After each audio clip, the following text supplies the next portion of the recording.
Disney spent nearly $250 million trying to rebrand Snow White. And in return, Family Guy turned the entire project into a joke. Oh, you said we were going to a place Walt Disney built. No, Peter, I said support. It wasn't just the movie. They went after the company, the casting, the entire era of Disney's so-called woke reboots. And the wildest part? Family Guy didn't even have to mention Rachel Zegler by name. The message was loud, brutal, and unmistakable. This wasn't just a throwaway gag. It was a full-on takedown, and it landed hard because audiences are tired. Tired of forced reinventions, tired of moral lectures dressed up as blockbusters.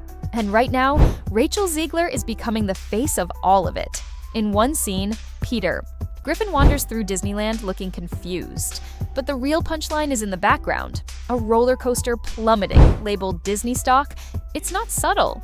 That's Family Guy declaring that Disney's empire is in free fall and blaming its obsession with woke branding for the crash.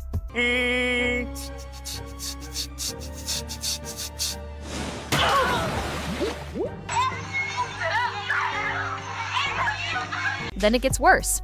Peter watches TV and sees a character on the screen. Wow, that girl is hot, he says. Girl's hot? That's a guy. That other guy's handsome. That's a girl. That cat is cute. That's a dog. What? His friend corrects him. That's a boy. It happens again and again, until Peter finally loses it and shouts, "What is everything?" It's funny, it's chaotic, and it's also a direct roast of the identity confusion dominating Hollywood storytelling today. The line, "What is everything?" has become a meme in its own right. It captures how many viewers feel, like everything is being changed, renamed, and redefined, while the audience is expected to keep up without. Question: Family Guy took that feeling and turned it into a punchline with precision. They didn't hold back, because they didn't have to. That's the luxury of a show that's always been unapologetically offensive. But for Disney, this wasn't just a joke. It was a wake-up call. This was more than a roast. It was a wake-up call. And just when you think that's the end of it, here comes the next twist. Family Guy wasn't the first animated show to go after Disney. In fact, South Park beat them to it, and they didn't just clown on Snow White, they tore down the entire machine behind it. Kathleen Kennedy, Disney's boardroom, decisions, the recycled casting formulas, the put a chick in it and make her gay playbook. All of it. And Rachel Zegler, she was already in the crosshairs, because if Family Guy fired shots, South Park dropped a nuke. And we're about to get into that next. South Park didn't just roast Disney, they reverse-engineered the formula and mocked it line by line, frame by frame. In the Joining the Panderverse special, they introduced a version of Kathleen Kennedy, yes, the actual Disney executive behind most of the company's recent reboots, and gave her a mystical object called the Pander Stone. Her job?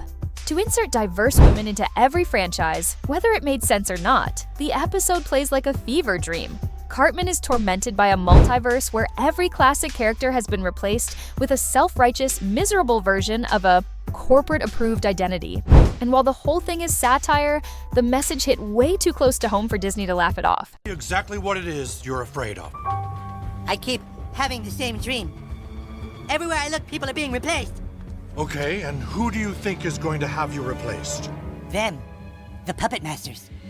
The last time I had the dream, I was walking down the school hallway. And I see Butters. And he's like, "Hey, Eric, you want to see what my mom packed me for lunch?" And that's when I start to notice that something's wrong. Everyone I cared about has been systematically And then comes the line that went viral.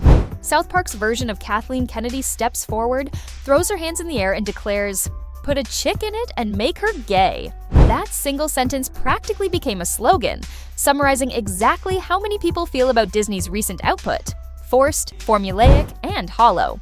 But the roast didn't stop at animation. George Lucas himself, yes, the man who created Star Wars, was caught in a viral clip directly criticizing Kathleen Kennedy to her face. In the middle of a panel, George mocked the creative direction of Disney post-acquisition. The crowd laughed. But it was one of those laughs that felt a little too real. Is there a problem, people? We were just discussing ideas of what to do with the new Prince Eric movie. Put a chick in it, make her gay. That's how far this has spiraled. The studio responsible for some of the most iconic stories in cinematic history is now being dragged by animation studios, conservative commentators, YouTube essayists, and even its own original creators. And in the middle of that chaos, Rachel Zegler. Because while Snow White still hasn't recovered from the backlash, Disney's already eyeing its next billion-dollar swing, a live-action remake of Tangled, and reportedly, Rachel Zegler is attached to the project, which, let's just say, is not going over well online. Tangled is set to become the most expensive Disney remake ever, over $500 million all-in with marketing. But after losing nearly $200 million on Snow White, panic is quietly setting in behind the scenes. Even Disney fans are asking, why would they risk this much again? Especially with someone the internet already has pitchforks out for. Think we're really great people, but in the real world we're not. We're terrible people. You run your life in a very selfish way, and you think you're doing good when you're actually not. And at the same time, it's how do democracies turn back into dictatorships? It's happened through history. The blowback is so strong that the Tangled backlash is happening before filming even starts. And it's not because Rachel Zegler is untalented, it's because audiences feel like they're being sold a brand, not a story. And when you throw $500 million behind that brand, the expectation isn't just for a good movie. It's for something bulletproof, something people want to root for. Right now, that's not where this energy is heading. And speaking of bad energy, that takes us straight to the moment Rachel walked into an empty theater, posted a TikTok, and accidentally reminded everyone just how badly Snow White actually bombed. Rachel Zegler walking into an empty movie theater wouldn't normally be news. But this wasn't just any theater. This was her own movie, her own Snow White promotional moment. And the seats? Nearly all empty, she posted a quick Instagram story. Bouquet of flowers in hand, walking into the cinema like it was a red carpet. Premiere? But behind her, a few scattered viewers. No buzz, no crowd, no excitement. It looked more like an awkward Tuesday matinee than a Disney blockbuster. Rachel Zegler is not having her year where her Snow White movie is going to lose $200 million for Disney, but doing so, she also screwed over Tangled in the process. When Rachel Zegler was cast as Snow White, she joined one of Disney's biggest franchises, which was Disney Princess, where they've done $45 billion in merchandise sales just in the last 25 years. With the goal of trying to keep that brand fresh, they've tried to do live-action reboots of the Princess movies, and they have had success so far, with Cinderella making over $500 million on a budget of $90 million, and then Beauty and the Beast making $1.3 billion. But the last two attempts for Disney just haven't worked, where Halle Bailey's Little Mermaid lost $25 million for Disney, and Rachel Zegler's Snow White is way worse and it could lose up to $200 million. Now, because of those two failures, Disney's pausing their other attempts at making live-action reboots, including the live-action Tangled movie. Which Tangled was actually the most expensive animated movie of all time, costing $260 million, and it only made $592 million, which actually means it lost money factoring marketing and ticket splits. Still, Disney saw potential in Tangled having more success as a live-action movie, but now due to the failure of the Rachel Zegler films, they're no longer going to be pursuing that or other projects. So hey, she failed so bad, she did something good getting rid of the reboot. Was supposed to be a cute viral flex became a meme within hours. People joked that she brought flowers to a funeral. Some called it the loneliest premiere in Disney history. And while it's easy to dunk on the moment, it actually symbolized something deeper. The disconnect between the movie and the audience, between Rachel and the fans. And a big reason for that disconnect, her casting was controversial from the start. Snow White has always been described in the original tale as having skin as white as snow. So when Disney cast a Latina actress in the role, the internet instantly exploded. Critics argued that if you're going to remake a classic, at least stay true to its core descriptions. Rachel responded with a TikTok, pushing back on the hate and doubling down on the importance of modern representation.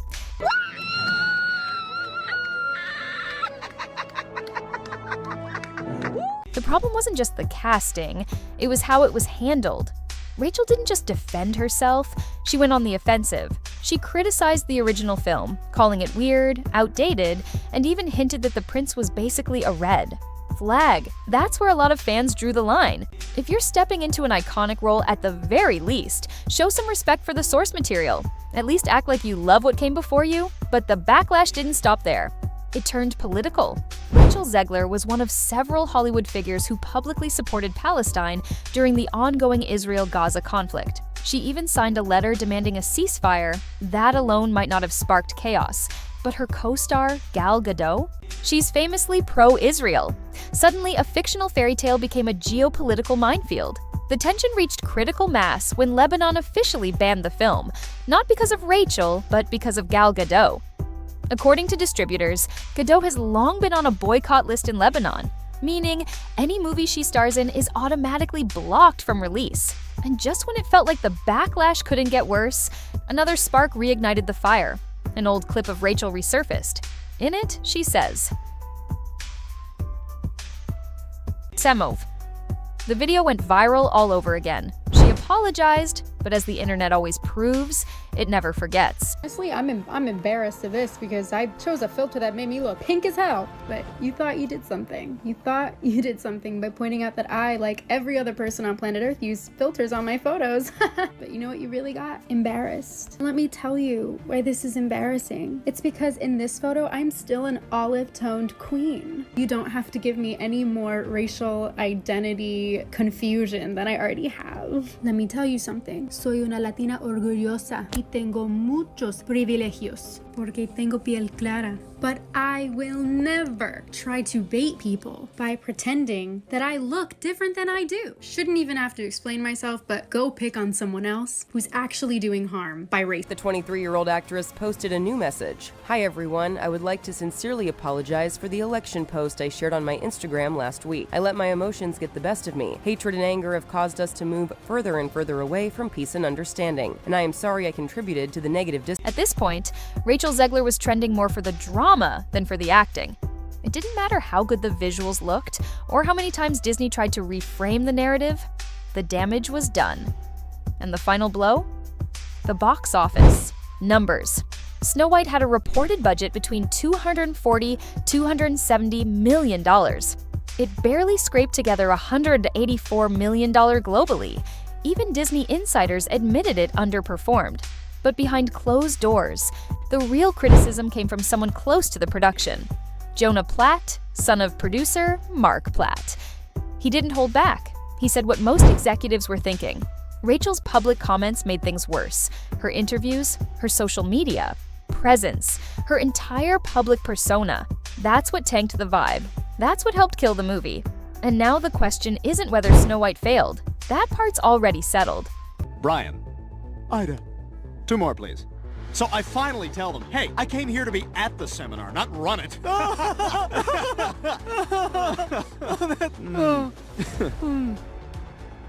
The question now is, what is Disney going to do next?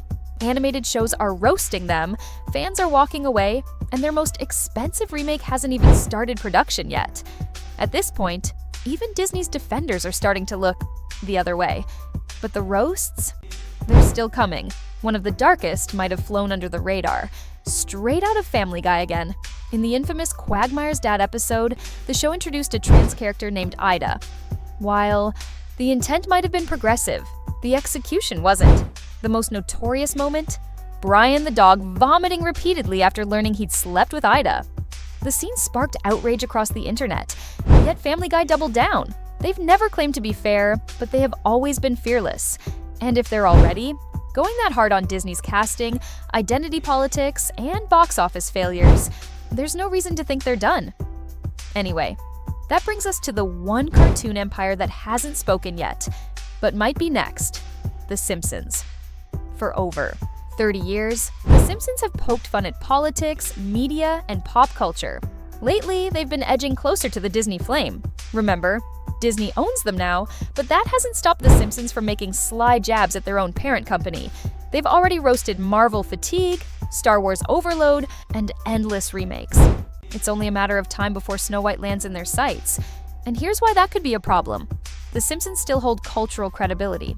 If they drop an episode mocking the Tangled remake, Rachel Zegler, or Disney's obsession with rewriting its past, it's going to land.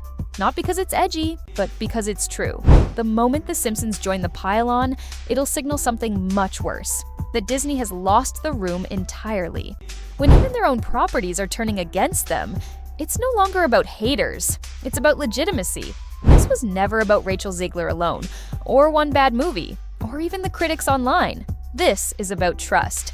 Disney once stood for timeless storytelling, characters people could believe in, movies people could escape into.